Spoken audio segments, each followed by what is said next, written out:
بسم اللہ الرحمن الرحیم۔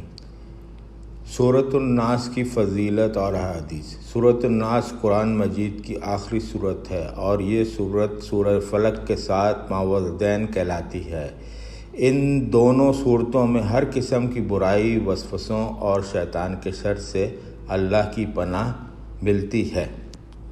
ہمارے پیارے نبی رسول صلی اللہ علیہ وسلم جب رات کو اپنے بستر پر تشریف لاتے تو اپنے دونوں ہاتھوں پر پھونکتے، پھر سورہ اخلاص، سورہ فلق اور سورہ ناس پڑھتے، پھر اپنے جسم پر جہاں تک ہاتھ پہنچتے اسے پھیرتے۔ قرآن و حدیث میں اس کی بہت فضیلت ہے، یعنی سونے سے پہلے پڑھنا سنت ہے، ہر قسم کی حفاظت کا ذریعہ ہے اور شیطان اور برے اثرات سے بچاتی ہے۔ حضرت عقبہ بن عامر سے روایت ہے کہ حضور صلی اللہ علیہ وسلم نے فرمایا، کیا تم جانتے ہو کہ آج رات مجھ پر ایسی آیات نازل ہوئی ہیں جن کی مثال نہیں ملتی؟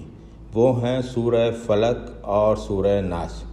یہ اللہ تعالیٰ کی طرف سے خصوصی تحفہ ہے، بہترین دعا اور حفاظت والی صورتیں ہیں اور ہر مسلمان کو چاہیے کہ اس کو پڑھے۔